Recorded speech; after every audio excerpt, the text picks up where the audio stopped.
broadcasting live from the Business Radio X studios in Houston, Texas. It's time for Houston Business Radio. Now, here's your host. Hello, Houston. Just Stetzel here, bringing you another episode of Houston Business Radio. Today's guest is Derrick Thompson, Director of Enterprise Partner Solutions at Microsoft, with nearly 20 years of industry and channel experience, including leadership roles at IBM, Citrix, and Google Cloud. Derrick has built a career at the intersection of technology, strategy, and partnership. At Microsoft, he helps organizations harness AI and emerging technologies to differentiate their businesses and drive measurable outcomes. I'm not done yet, Derrick. I'm almost there. Beyond his corporate work, Derrick is passionate about mentorship and community service. You guys know that is near and dear to my heart. And he's currently serving on the board of directors at Goodwill in Charlotte. He's here to share insights from his career journey, the importance of mentorship, and what makes Microsoft a platform for innovation and impact. Derrick, welcome to the show. Oh man, Tricia, thank you so much. What a great intro. A lot more than I imagined. So I really, really appreciate that. And certainly thank you and to those listeners that are live and also those that will listen to the recording. Appreciate you having me. Thank you so much, Derrick, for being here with me today. And I love to take the opportunity to create these amazing introductions for my guests because we don't often do that for ourselves. So that is my gift to you this morning. Thank you. Okay, so Derrick, first off, let's take a little deeper dive into Derrick Thompson. Tell us a little bit more about yourself, whatever you'd like to share, and then let's dive into your current role at Microsoft. Yeah, no, for sure. And I like to start these really on a personal level, to be honest, Tricia. Right? So Derrick Thompson, I'm a husband, a father, right, a son, hopefully a good friend to a lot of people. And I just so happen to be, a director over at Microsoft. And what's funny is I think a lot of that fuels the way that I operate each and every day. I grew up in a very small town. Many people may not recognize this name, but Lumberton, North Carolina.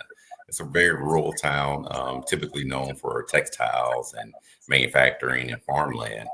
But I had an opportunity to do some really cool things and be surrounded by people that really cared about what happened to my future. And so took full advantage of that.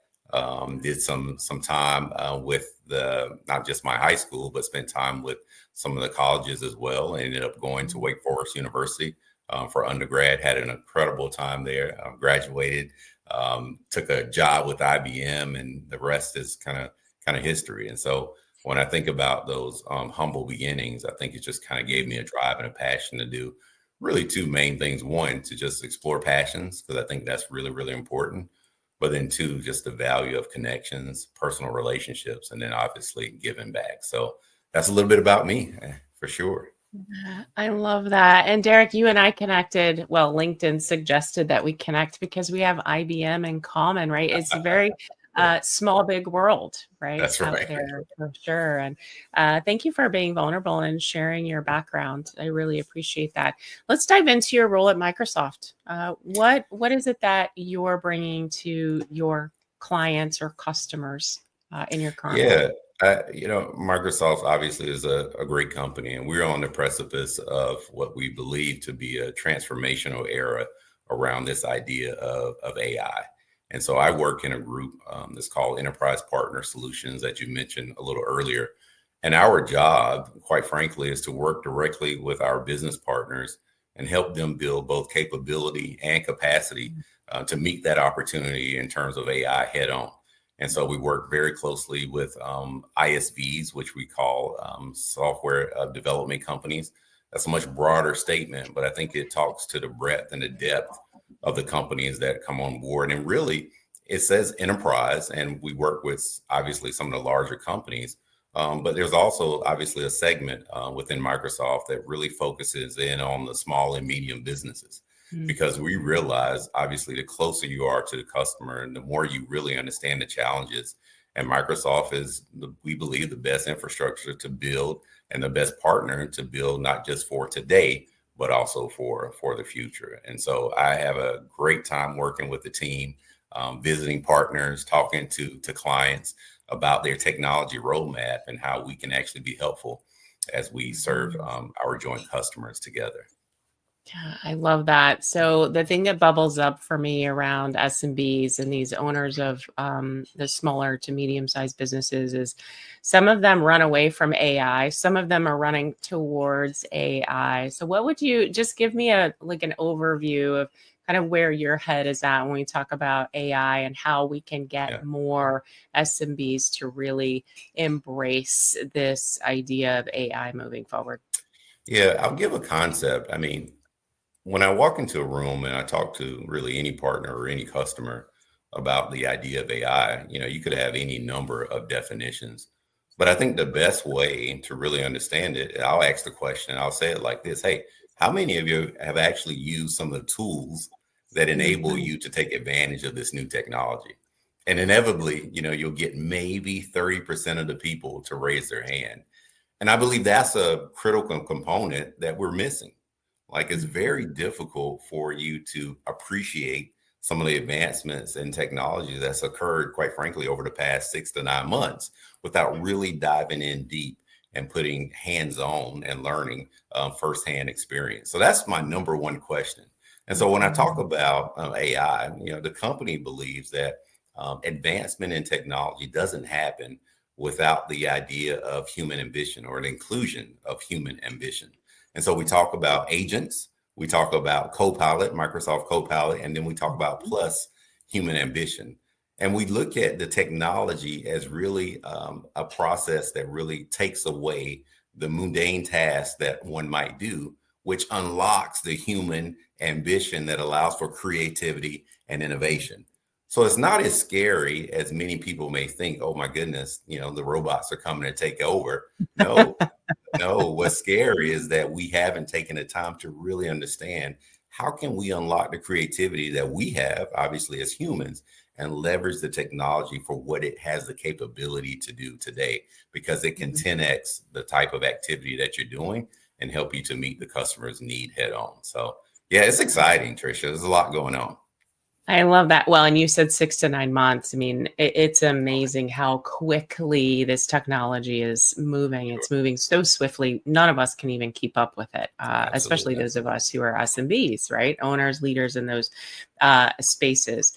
So what advice then would you give to those who haven't touched it? They actually probably have used AI and they just don't know it yet, right? Because they're using calendaring tools and these other things that are really AI. It's not just the chat bot, guys.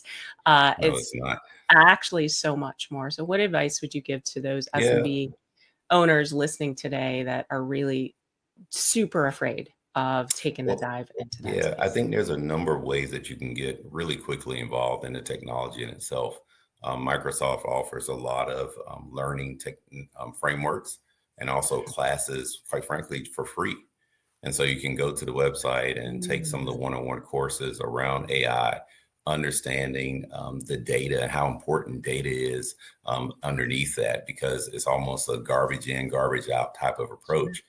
We leverage the data to then help make sense of the next steps that we should take from a strategy standpoint. So I would recommend learning, take advantage of all the free resources that you'll see out there on the web. And then the other piece is that if you're a small company, get every employee, right, in your organization access to Copilot, access to Microsoft 365, and really dive in and start to use it. One of the things I think that's made Microsoft so special is that fundamentally over the past 12 to 18 months, every employee within the partner organization has access to Copilot. So we've kind of, I would say back in the day, kind of drunk our own Kool-Aid, right? So we've done that internally, because the more we use it, the more we're able to articulate the value to those that are just exploring. So those are two things that I would do. Go tackle the learning. A lot of it is free. And secondarily, make sure that your employees have access to that technology to play around with it and get more comfortable with how it can best be used. I love that. Thank you. What great advice. So I got excited when you said Microsoft 365, because many of us SMB owners and leaders have Microsoft 365, and we are not using its full capabilities. Can you talk about that for just a minute? Yeah, I mean, I like to use, some examples. Many of us have, iPhones, or you may be a Samsung person. But let's be honest, outside of the actual web, text messaging, and maybe a few other apps, like there's still 85% of the capability that smartphone can do for you. And I think about that with Microsoft 365 as well, right? There's so many different components, even with that's embedded within Excel, obviously within Word document as well as PowerPoint. In Microsoft, we've been able to unlock the use of agents even across some of the CRM systems and the PRM systems that we're leveraging. The same can be true for small businesses that are leveraging 365. And so really what happens is Copilot becomes kind of the interface into your own information.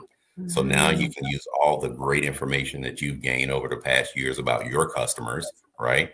And be able to data mine that in the appropriate way, be able to surface it in the right way at the right time as you're having conversations, as you're, putting projects out there and doing bids, et cetera. And so really starting to look at, well, what more can I do with what I already have? Leveraging the technologies that's embedded in there will really start to unlock even more for you in the future.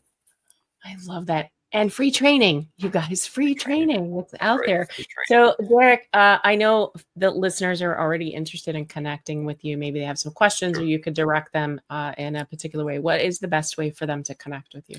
Yeah, I think the best one, I'm always open to conversation for sure. You can find me on LinkedIn. My handle is Derrick, Derrickr Thompson, Thompson. So feel free to reach out, connect, follow. I'd love to hear from any of you for sure.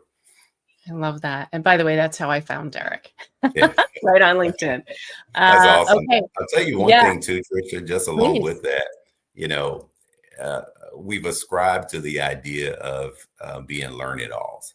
And I think one of the things behind learn-it-alls versus know-it-alls is this idea that you can learn from anyone.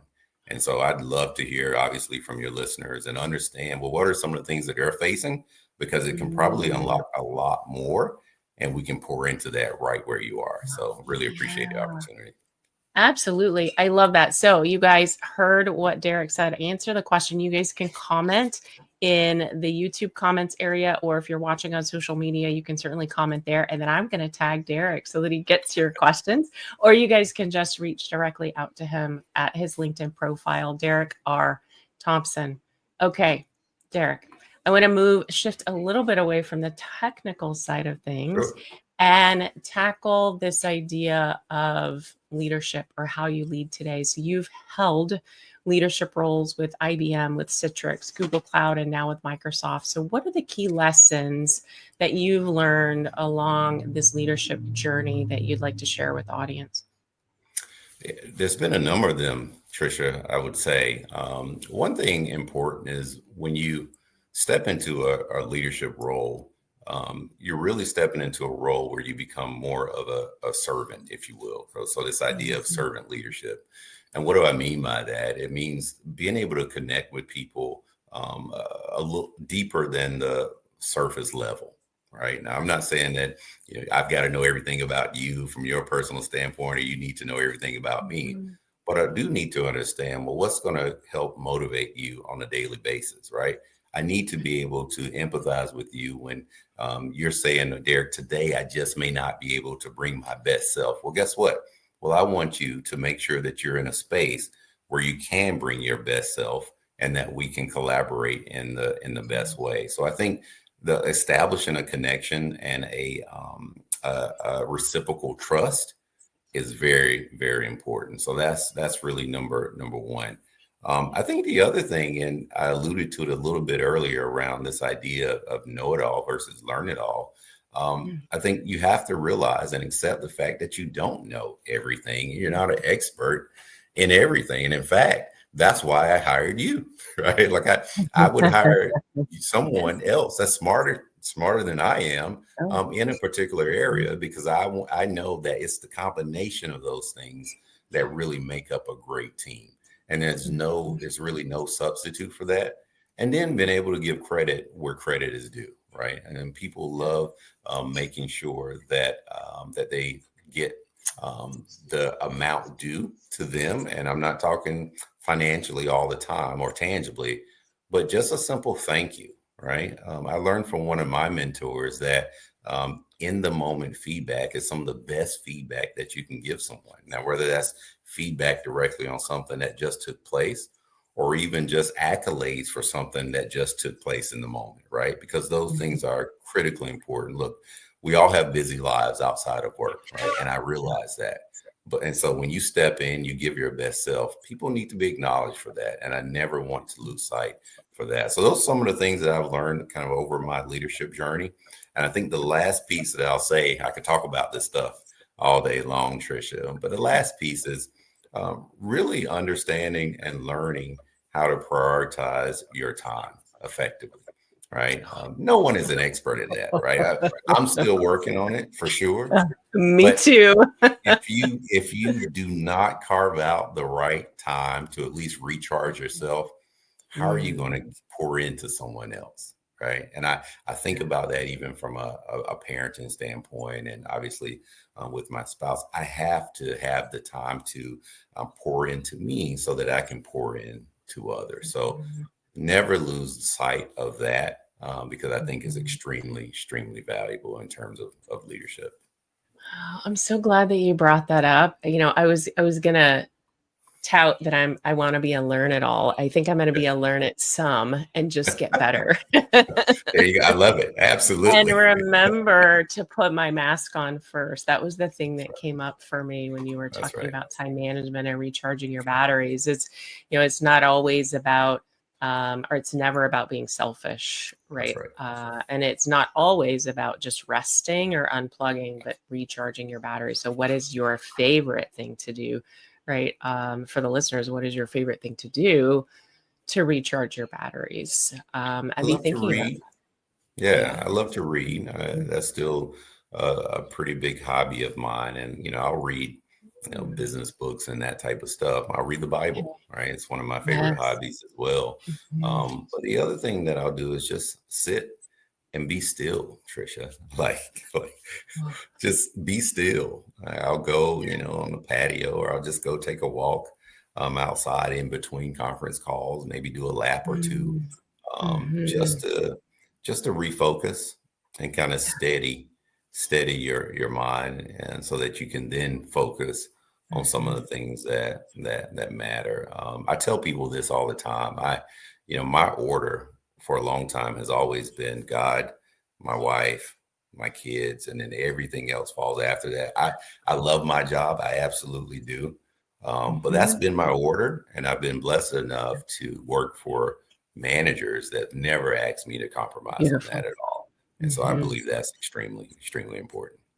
Absolutely. It sounds like you've had some great leaders in your past, and you continue to be a great leader. You mentioned mentorship, and I know that that's very clear that that's something that's important to you. So how has mentorship impacted your own career as you're moving through your leadership journey? And how do you pay that forward with the next generation of leaders? It's a really good thought. I can go all the way back to, even my time in undergrad at Wake Forest University. I had a mentor who, and I'll describe this story. I'll try to make it short, but I'm part of a group that founded what we call Knowledge to Work. And it was a technology company that was incubated by the university. And so myself and 4 other people helped to found that company. We did all types of kind of pro bono web design work, database work, that type of stuff for the community. And the cool part about that was that the funds that we used, or that we made rather, not only to give us, a bit of a stipend, but it also provided a bucket of funds, if you will, for underprivileged college students that would come after us. And so, very successful, had a great time. But I had a mentor associated with that program who introduced me to an executive at IBM. And, we were in a room, and she was sitting at a table. And I just kind of walked to the door. I was going to be a part of the meeting, but I just kind of stood at the door, not really thinking that I should go all the way in. Maybe I'll grab a seat over in the corner. Well, she stood up and she said, Derrick, come on in and you can have my seat. And, reluctantly, for any number of reasons. One, maybe I didn't feel like I was quite ready, to be in that room at that table. But then the other piece was, well, why not? Why not take advantage? Someone did this for me. So I took a seat, and it just so happens that the person I sat beside was a general manager of IBM at the time. And he gave me my first internship. He was the same guy that hired me on full time before my senior year. He was the same guy that was at my wedding. So there's just a consistent thread around mentors that open up opportunities and, quite frankly, see things in you before you're ever even able to see them in yourself. And so that stuck with me for so long. And a lot of my mentors have played a similar role in various stages in my life. And I found that to be important and just obviously a reason to give back, and always searching for kind of the next individual that I can do something similar for. And that's been really, really important to me. And I've been able to do that. And so I've been excited about it, and certainly I'm blessed to be able to have the opportunity to do it for sure. That's amazing. So like a for real seat at the table. What a great story. I love that because we talk about that, virtually or just as an idea. All of us want a seat at the table that we feel like we belong at. And you got yours, and that's what started this. And I think it's fantastic. Right. Yeah. Okay. So beyond mentoring, and you're an amazing leader, you are also serving the community and currently sit on the board for Goodwill. Let's talk about that. Number one, how long have you been sitting on the board? What is the role, and why did you get involved in the first place? No, for sure. So I've been on the board of Goodwill now for 3.5 years. And so I'm the chair for the missions committee. And Goodwill exists. I mean, everyone kind of have heard at least of Goodwill. And when you think of Goodwill, you think of what, Tricia? You think of donations and the donation line, right? You think of those things, right? which is all true. But what's amazing is there's a whole infrastructure that really drives everything that you see. So that donation, that small sweater or slightly used purse or shoes that you may not have need for, eventually goes through the infrastructure and can turn itself into a job or an opportunity for someone else that's just starting out. And so to be able to be involved in helping to kind of make that work has just been incredible, right? I mean, I grew up I mentioned a small town in Robeson County where 30% of most people were living, below the poverty line at one time. And having an opportunity to just have a job, an honest work that's associated with an entity like Goodwill can change a life and change a family forever. And so part of my job on the missions committee is to really, as a chair, is to really ensure that the things that we put together in terms of social enterprise and obviously backed by philanthropy allows us to continue those types of activities, and also community outreach that gives people the opportunity to, seize opportunities, see possibilities, if you will, and just grow uniquely right where they are and give people hope. Right. I mean, that's literally what it does. And it's been an amazing journey. And I'm really proud of the work that we've been able to do here in the Charlotte area. It's beautiful. Thank you for that. I'm a big proponent of community service. I think that any of us who are out working or have our own businesses or leaders in the community, expecting those people out there to give back to us, we should be giving in return and giving first, right? Back to communities that we're a part of. Okay, so as we get to the back end of our conversation today, I know it went by so fast. Oh man, really quickly. Yes, exactly. What advice or just your own experience, what would you give back or tell the audience around community service, getting involved, sitting on a board, any of the above, what would you tell those listeners today who want to get involved and don't know where to start? I think there's opportunity around us everywhere, Trisha. I'll give you another quick story. Myself and one of my best friends in undergrad, we participated in Big Brothers Big Sisters. And we had a 10-year-old guy who had some family challenges and growing up in a different environment. And we poured into him. We would bring him on campus because I think it's impossible for people to understand what they can do if they can't see it taking place. So we used to bring him to campus. He used to participate in some of the leadership activities that we actually did. We would obviously have fun, take him to the mall and those types of things. But I think it created a passion in him to want to replicate some of those things and allow his future to look different.